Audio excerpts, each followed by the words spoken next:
happy Friday. What's up Happy Friday. today? Welcome, Tim Fryer, Timothy Fryer. Do you like? You hear this? I'm doing a watch party so everybody can know that we're live. Oh, okay. Okay. So happy Friday, everyone. What's hot with the circuit today? We're talking about goal setting. Yes, it's a new year, it's a new calendar year, and it's also a new season in my life. So it's a new season in your life. And today we're going to be talking about goal setting. What does that look like? Goals versus resolutions. We're going to talk about all of that. Well, what if you think you don't have any goals to make, or you're too old, or you're too married, you have kids? It doesn't matter. You can create goals for wherever you are in your life, and we're going to talk about that today with our coach Tim Fryer. It is a wonderful Friday. Today is January 15th, and it is the Founders Day for the first female sorority, Black female sorority, Alpha Kappa Alpha Sorority Incorporated, which is my beloved sorority. At the age of 20 or 21, that was the best decision I ever made. So I am happy to celebrate with the thousands of my sorors across the country, across the world today. So happy Founders Day to you. I hope you tune in and get some great information. And the show must go on. I know everyone's partying today and we're posting like crazy, but the show must go on, right, Tim? That it must go on. Happy Founders Day to Thank you you. and all of your sorrows. Thank you. So listen, Happy New Year. I haven't seen you guys this year. It's 2021. The last time we talked, I was encouraging you to get out to vote, and you guys did. So thank you. Those that got out to vote in Georgia. My other people, I hope you had a great holiday season, and we're on to a new year and off to preferably a great start. So let's jump right in. Um, Hi to everyone that is joining us. We see people clicking in. Tim, you can hear me, right? I can hear you, yes. I got a note that says they can't hear me. Somebody can't hear me. So somebody else tell me if you can hear me in the comments, because it may be a user error. Looks like my dad or my mom. So one of them. All right. So let's get going and talk about goal setting. So this is the first year that I literally, y'all don't talk about me, but I literally decided to write my goals down this year. Thank you. April says she can hear me. Tanika says she can hear me. Thanks, guys. Mama and Daddy, turn your volume up. One of y'all, turn the volume up. So this is the first year I decided to write my goals down. I work in my head a lot, and I realized that I'm of age now that that doesn't work well. But I literally set goals in my mind. I work from, and I'm a planner, by trade. What I do for people is help them get organized, help them create experiences, and a lot of work I still do in my head. And I've gotten to the point where I realize I need to write these things down. And I'm doing multiple projects in my own life. I need to really be strategic about how I'm doing things. Um, in my business, as it is growing, I needed to be more strategic. So as I began to talk to some of my girlfriends about it, we all agreed that we needed accountability about some things we wanted to do. I Yes. never set resolutions. I never, because it just seems like you say it, you do it the first month of the year or two, and then you fall off. The Hmm. one thing I do every year, I started this a few years ago, is because my birthday is in February, it's close to the top of the year. On my birthday, I set a word that I want to live into for the year. So Okay. I'm very um, particular about what that word is and being conscious of it throughout the year, reminding myself. So I'm even ahead of the game with that this year. So I'm patting myself on the back. Way to go. But I wanted to talk to you more about goal setting, and I wanted to share that with our audience. So, just even starting out, kicking out the gate, what are goals? What does it mean to set goals? Why is it important to set goals? Well, first of all, let me say you started out by saying that, we were in a new season. It's a new season. And I believe that we are more in a new season more than we are in a new year, because Mhm. truth of it is, a lot of what we dealt with last year in 2020, we're seeing that when we went to January 1, more of the same. And it seemed like it got intense at another level where we had been sick physically with the virus. Now our country is sick with some other stuff that is coming to fore. So I do believe, though, that we're in a new season. And I really think that when we start talking about goal setting, that we just shouldn't limit goal setting to the top of the year, because in our life, we go through seasons in life. And so when we step into a new season, regardless of what part of the year it is, we may need to tweak or reset some goals. So to just stay at the top of the year, I think that limits us. But when we start talking about the benefits of goal setting here, so let's look at it this way. For me, I look at it like this, that goal setting to an individual is the equivalent to Google Maps and Waze for a driver. See? Well, one of the things I think about too, the reason people do it at the beginning of the year, of course, because you can clock it. You know what I mean? Just like you say, I'm gonna start my diet on Monday. Why can't you start Wednesday? Why can't you start the moment that you say I'm gonna start eating right today, right now, this moment?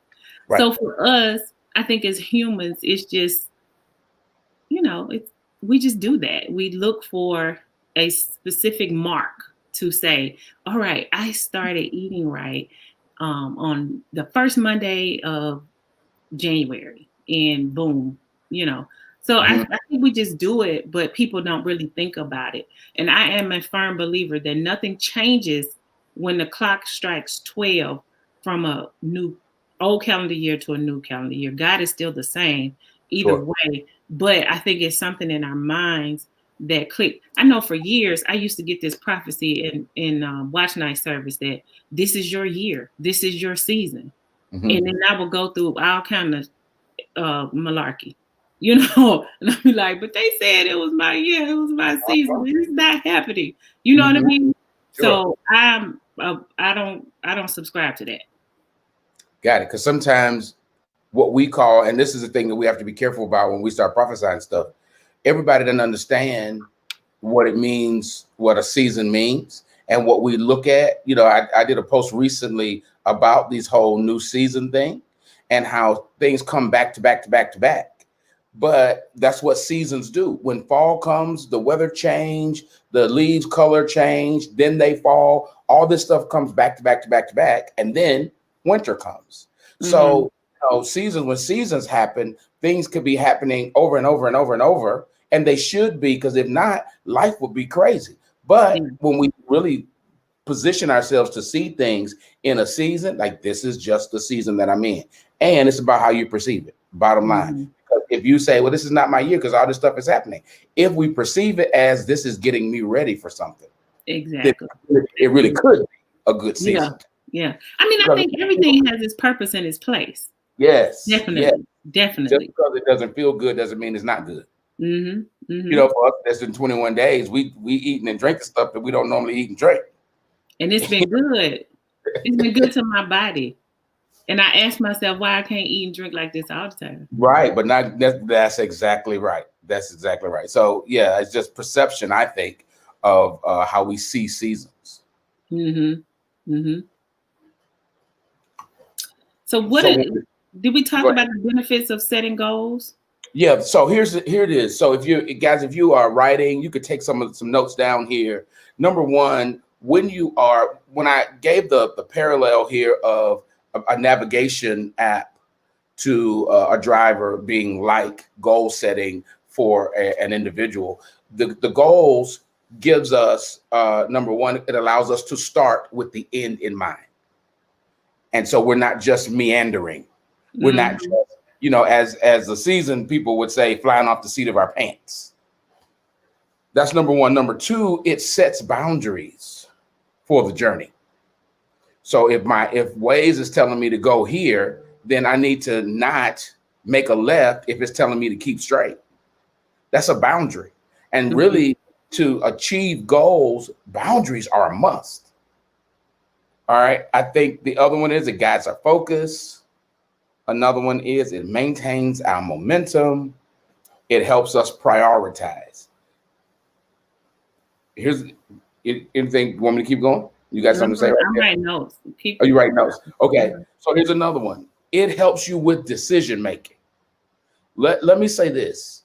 I don't care how good you are at setting goals. If you don't master decision making, you'll Yeah. never get there. That's deep. That's our challenge. I think we don't really have a problem with setting goals. The Mhm. problem is, like, who has a challenge saying I want to lose 50 pounds? Nobody. The challenge is the decisions that it takes to get those 50 pounds off. Mhm. When you passing piece of cake every day on your way to work, and you know that it's 2-4 Wednesdays or whatever it is. So for the people that aren't in Georgia, the people, it's a cake store that has delicious cakes. Okay. Yes, and they sell them by the slice, and yeah. Anyway, so decision making is a challenge, and so when we're setting goals, we have to be able to conquer that. So it helps us with decision making. Here's another one. It helps us hold the vision. We got to hold the vision. And so when you set goals, it helps you hold the vision. That's why I believe coaches are important, because coaches help us hold the vision. They should. Good coaches should help us hold the vision. And for ourselves, we get a little Harry Carey. We turn into the squirrel. That one thing looks over here, then I look over here, and I look over here. But when we set goals and we write them down and we visit them regularly, it helps us hold the vision. Here's another one. Go ahead. I want to put a pin right there Yeah. and visit them regularly. I have heard recently that it's good to write them every day, to write your goals out to help keep you alive. Because I'm one of them squirrels. So I'm not gonna name names, but I got a friend I see her in the thread that we could have 17 conversations within what was supposed to be one topic. So it's the same thing with everything. I can just, yeah. Mm-hmm. Yeah, but see, I think that's good. So here's what Caroline Leaf teaches. Y'all know I talk about her all the time. Mm-hmm. She writes as a neurocognitive scientist that when we write things down, to our brain, it's just like we're physically doing it. That's so good. If you are writing, if you got a goal and you want to say, here's what I need to do. I need to do this, this, this, and this. And then I need to do this, this, this. To your brain, it's like you're actually doing it. Mm-hmm. So writing it down is crucial. And so the more we visit and look at them and write them down and spend time with them and measure them, we'll talk about that in a minute. We got to see how we're doing. It helps those goals get into us, create great habits, healthy habits, and good decision making. Yeah. Definitely. We're getting some great comments from people. Just want to highlight those. Our commitment is really about decisions we make day to day. Tawanda said it's like a vision board party and no return to visit the vision. Mm-hmm. Yeah. Okay, Jim, keep going. So now here's one other thing I want to say about goal setting that I think is important to say on the outset, that we may write down our vision or our goals and set our goals. But the other thing that we need to do is think about the people we're going to have in our lives. Because some of the challenge is we got great goals, but horrible people. Ooh.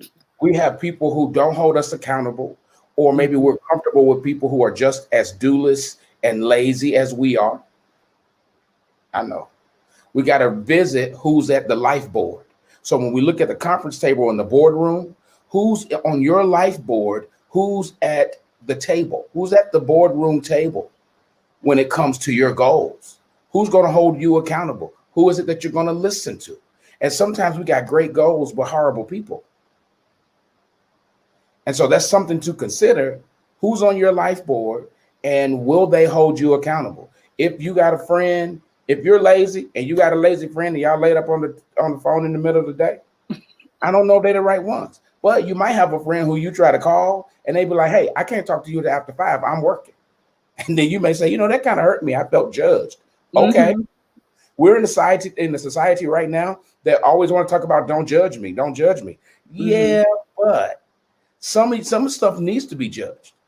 Mm. And we're not ready for that level. So when you're talking about having people who are doing great things, get those people in your life, because even without them saying anything to you, their outcomes, their success will judge where you are. And if you're mature enough, it will spur you to move forward. Mm. That That makes was sense. good. I Yeah. guess listen, yesterday, Candy, did a fire in my fire pit, and I did a post about it. Mhm. And I bought some wood that was obviously what I thought was bad wood. And I think the bottom line is the wood was outside the stores, one of these little stores, country stores. I went and got some wood from them. They've been sitting outside exposed to the element.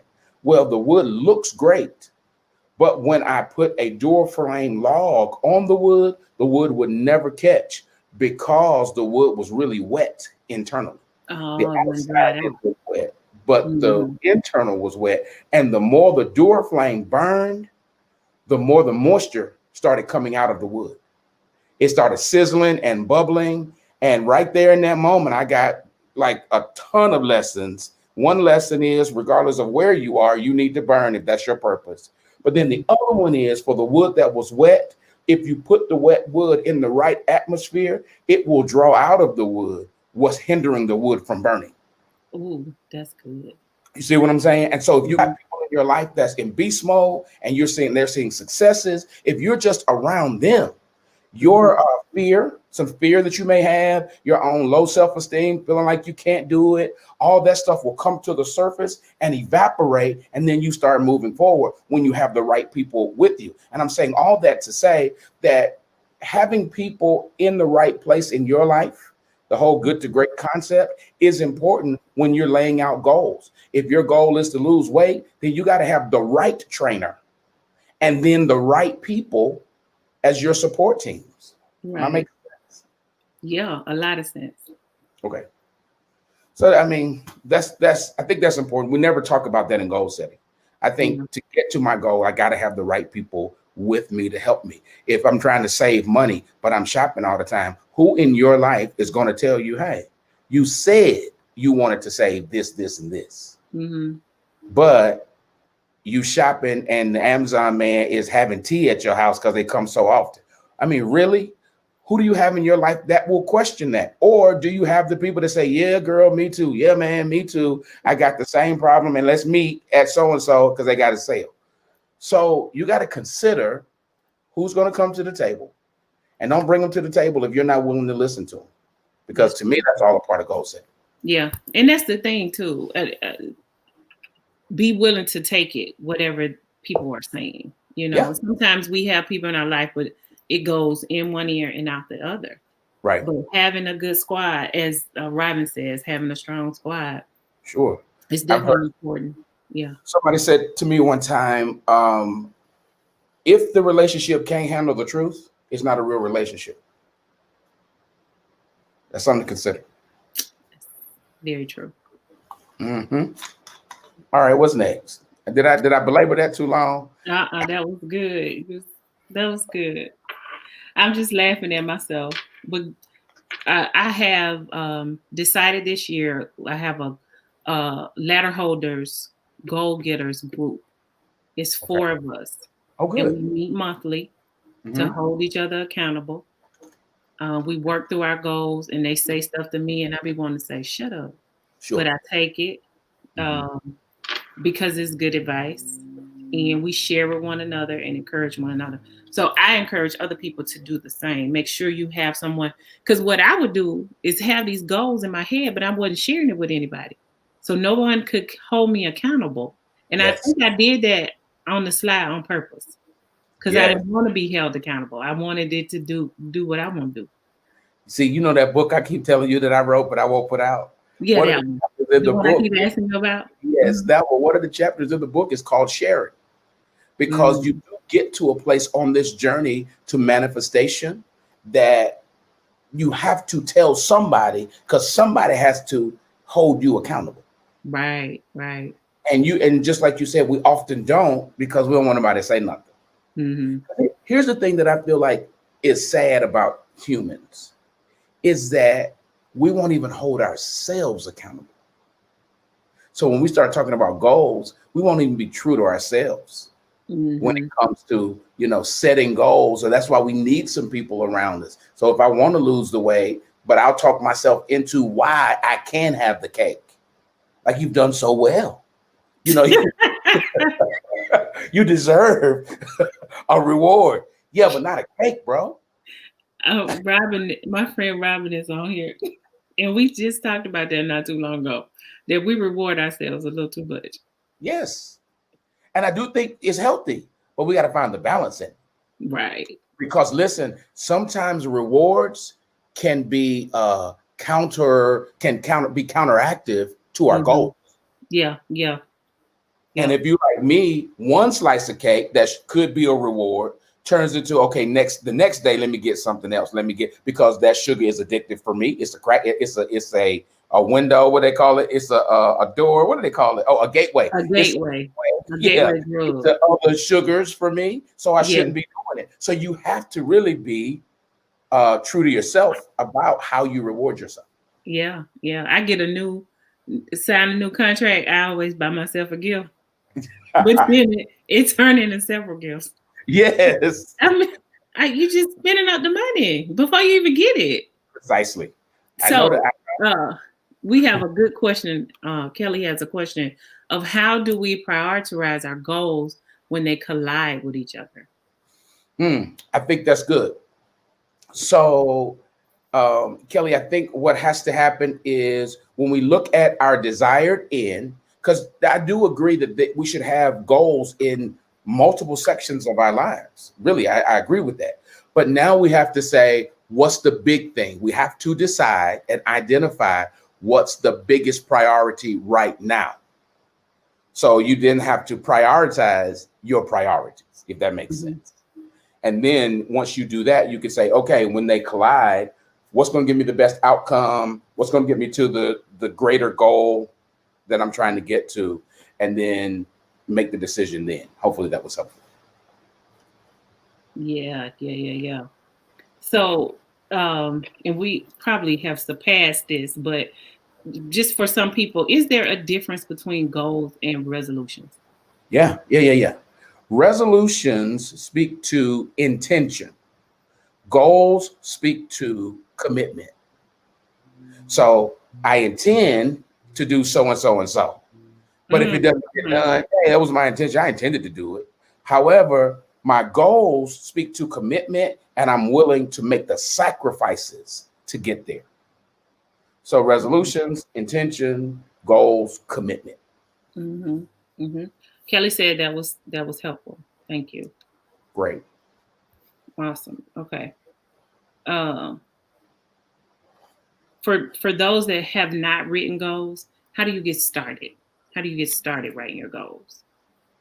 I say this. Number one, you have to start with an honest self-assessment. Be true to you. Be self-aware when we start looking at these goals. And then we have to, just like with Waze or Google Maps or whatever, we have to identify a destination. Where are we going? What is it that you want to do? Mm-hmm. Okay, so then we start with these functional questions, the what do I want to do, or what's next? Because, when you achieve one goal, we roll right into the next one. That's why sometimes our goals, we have a lot of goals and we go from one to one, one to the next, so forth and so on. So we ask the question, what's next? Then we want to ask the very simple question, where to? Where do I want to go? Where do I go from here? So you got to always be questioning yourself. But here's the biggest question to me. The biggest question is why. Yeah. So I think why shows up 2 times in this question. It is first, why am I setting this goal? Mm-hmm. And once I decide on what the goal is, then I get in here is to, why this goal? You see, and I always say that when the why is big enough, the how will handle itself. Our challenge is our whys are never big enough, or we forget the why. Yes. You see what I'm saying? For me, I think writing it helps remind me of the why. And my accountability group helped remind me of that. Every goal, they would ask me, what's the why? Why are you doing it? But April just brought up a really good question. And she says, at what point is the goal unrealistic? So I'm dealing with a goal that I have written right now, and I just think I don't think it's too big for me, but is the work worth it right now? So same question, at what point do you realize that a goal is unrealistic? Yeah, I think just like what you just said, is it worth it where I'm headed? And when we start understanding the why of our lives, so I feel like, y'all know we're in trouble when I take my glasses off, right? I feel like when we set goals, they need to align with the reason I'm in the earth. Mm-hmm. So then when something gets, when we start questioning, is it realistic or not? The question is, does it totally align with why I'm in the earth? Okay. The reason I'm here, the reason Tim exists, I exist to develop people. Anything else I do or want to do needs to fall in there somewhere, regardless of what the industry is, whatever. I exist to develop people. So then my goals need to line up with that. And when I start running into this, what do I want to call it? This contrary motion. When I run into the contrary motion of a goal based on why I exist, then I got to start questioning, is that goal realistic for me based on why I exist? Mm-hmm. Does that make sense? Mm-hmm. I hope it does. April. And so what you say, April? Yeah, tell us. I was saying, April, tell us if that answers your question. It'll take her a minute. Keep talking. Okay, so when we start talking about forgetting the why and at risk of sounding preachy or churchy, when Jesus goes to the pool and asks the man, "Do you want to be made whole?" The man's response was, "I have nobody to put me in." So now he's looking at the methods it's going to take to get in the water. But Jesus basically asked him, "Why are you here?" Because his response to Jesus should have been, "Oh, yeah, I want to be made whole. This is why I'm here." And he had been there so long, he had forgotten the why. And so then when the question was asked, he couldn't answer it because he was dealing with the what. What is it going to take for me to get over there? But the question was about your how, your why. And if you had answered the why properly, the how was going to handle itself because the healer was asking, "Why are you here?" And so we can't go ahead. No, I was just going to say, I'm guilty of focusing too much on the how. I'm very guilty of that. The why becomes the driver. It becomes your jetpack. Why? So when we're struggling with how am I going to lose the weight, we get back to, well, why did you want to lose the weight? Because I want to get off all this medicine. Because I want to do this. Because I want to do that. Oh, okay, get your hips up. Because the why becomes the jetpack. And the how will be it will be a lot easier when we start remembering why we started out. Yeah. Shanita says it's important to organize goals into categories. Why? Yeah, because it would be the equivalent. Here you go, Candy, to the baker who says, here is the reason that we put our wet ingredients together and our dry ingredients together, because there are some things that work well together in this category that may even cancel out the other one. So I need to put them in categories because I may find that, wow, but if I do this and this third one, I may not even have to do because they all fall together. So, if we're talking about finances, if we're talking about health, if we're talking about, end game with retirement, it's really, listen, we spend a lot of time developing businesses and, writing business plans, but we don't spend much time with life plans. And so then when we start talking about categorizing things, that's life plan stuff. I feel like we should be spending time with that. Because if I lay it out right, I may find that I don't have to do 5 and 6 if I do 1, 2, 3, and 4 right. 5 and 6 will take care of itself. That's why this categorizing things are important to me. I qualify that to say that's me. Okay. All right. Good stuff. So, Yeah, and so don't forget the basics, like the SMART goals. When we start talking about where do I Mhm. start, don't forget that. I mean, the challenge I think we have sometimes is we're always looking for the new method when the old methods still work. Don't change the pattern. So we know our SMART goals are specific, measurable, attainable, relevant, timely. Is that something that when can I possibly get that done? That's timely.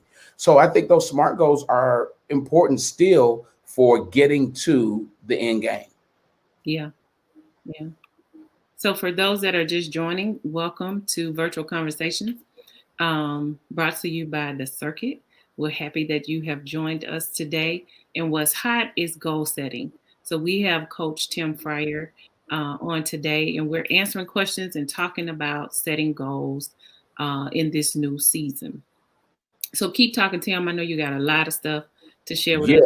Just I'm keep. looking at that. Okay, so let's also when we start talking about I think your question was how do we begin? When you start setting goals, sometimes goals can be huge. We may need to set some mile markers in between your goals and your victories because we need to celebrate. Mm-hmm. Mile markers are important. You got to celebrate your mile markers because I think that mile markers can help us during the hard moments of setbacks.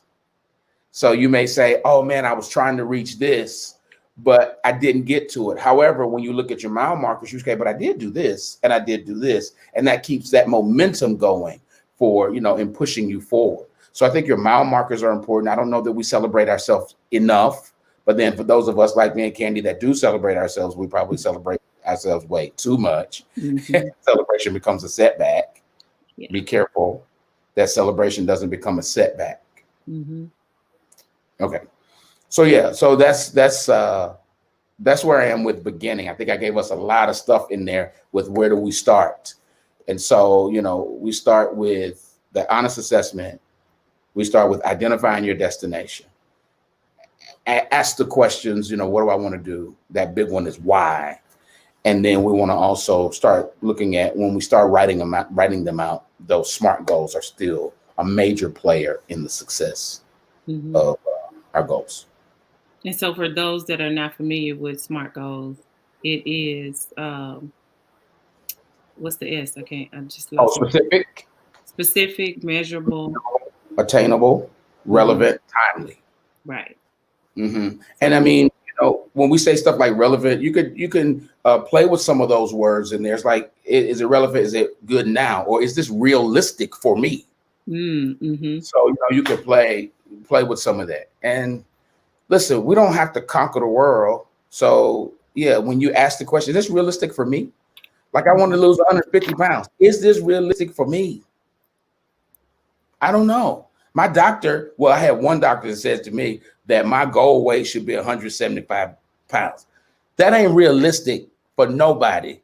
That show ain't realistic for me. I'm not, no, I don't even want to be that. So then I had to, you got to modify some stuff. I know you said, hey, this is where you should be on the chart and all that. Yeah, that's beautiful, doc, but I don't want to be that. So you have to look at what's real for you. Yeah. Yeah. Yeah. And so we want to encourage people to, if it's weight loss, if it's with your goals with your business. What about relationship goals? Yes. Couples setting goals together. What does that look like? Oh, I think that looks like conversation. And see, to Mm-hmm. me, that's the thing that I feel like the family lacks is conversation about where our life, one life, many lives, one life, where we're going. Mm-hmm. Because the way we set that goal will affect generations to come out of this bloodline. So I always talk about discussion. You need to have this discussion in the house. This is where we're headed. Everybody needs to know. You need to tell the kids. See, some challenges, here, I think sometimes we have this generational curse of the wrong kinds of secrecy in families. Where we're not talking about, hey, we're struggling. It's tight right here. Or it's not tight, but we want to allocate funds to do some other stuff. Tell everybody in the house. Well, I don't want to tell the children because I don't want to get them worried. It's not being worried. We're telling them so they can understand perspective, they can understand teamwork, they can understand family goals. We are one family. You may sleep in separate rooms, but we're one family. So you can't have your own goal to have a PS5 if the goal of the family is to take a great vacation together this summer.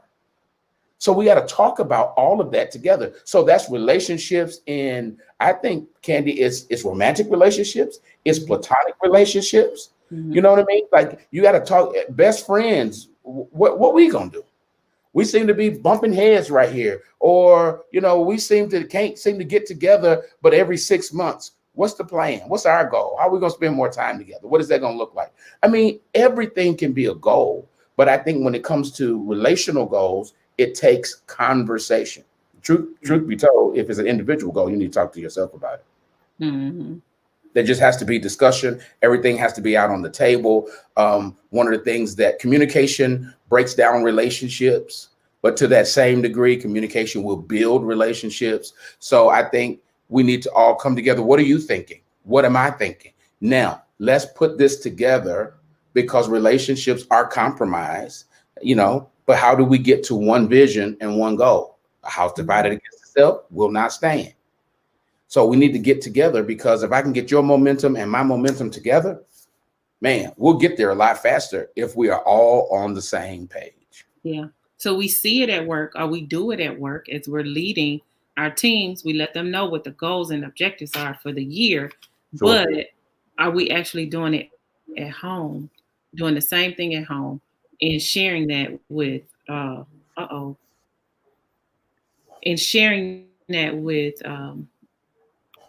with our kids?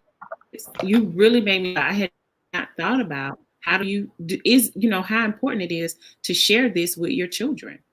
Yes. Share it with your friends, sharing your goals and your objectives, not only so they can be a part of it, so that they understand it, and then that they know how to do it. Yes, it becomes a model. Really key. Yeah, that's really key. Because it made me think about young people when you talked about the importance of making decisions. So we I don't want to say coddle, but as you are rearing and raising your kids, you help them along the way to make decisions. But at what point do you loosen the string to allow them to make decisions on their own? So when they actually get up to age, and people, it's this whole conversation about the development of the brain. We assume that our kids at 18 are ready to make these adult decisions, but are they really? Have they been taught? Have they been coached? And are they mentally and emotionally prepared to do so? Yes. Unfortunately, the Western culture is really one of the only cultures that adolescence goes up to 25. Other cultures, the kids get married at 12 and 13, but they have been prepared to be adults early. Unfortunately, for our children, we do coddle them, and I feel like it gets worse and worse and worse. And we don't give. Here's the thing that I feel like is important. So my son, Jonathan, since the quarantine, has lost about 42 pounds. He is very intentional in his eating, working out. His brother has lost, Kyle has lost a lot of weight too. And so for Jonathan's birthday, I wrestled with how we going to celebrate his birthday, which we really never did do some kind of big celebration for him. I said, son, do you want me to get you a cake? And he's like, no, I think I won't do that this time. And so the struggle I had was, do I offer him this cake when I know he's eating right? Okay. Even as a celebration. But then I thought to myself, give him options so he can learn how to choose for the outcome he's working for. Yeah. So I didn't buy it, but I'm just like, here's what I thought. Would you want this? Do you want this? And he's like, no. So when we give them options, then that helps them learn how to choose based on the goal that they're moving toward. So that's why goal setting is important, even for young people. Because if I'm going to help you make decisions, you need to, as adults too, we need to make decisions toward our goal. not just make decisions just to be, oh, I'm gonna do it just because I want to do it. I'm grown, I can do it. Okay, you grown, but what is the goal? So I think everybody, children and adults, families and unmarrieds, can learn the whole thing of goal setting and then making the proper decisions that get us to our goals. Yeah, that's good. So those of you that are just joining us, this is Virtual Conversations brought to you by The Circuit. And we're talking about goal setting today with Tim Fryer. And we have a question on the board, which takes us back a little bit when we were talking about relationships. And Sean asked, is it really just about communication? I know for me, that's huge. That's a huge part of it because the right hand has to know what the left hand is doing. I agree. I mean, is it not? It's not only about communication because we got to talk about it and then execute. You know, but I mean, if we're all in the house together, we do need to communicate. And, I mean, being on the same page or one accord or whatever word you want to talk about, it matters. It matters because if we are at odds about anything, we eventually start being at odds about more than just that. Yeah. You see what I mean? So yeah, I think it's not the only thing, but it is definitely important.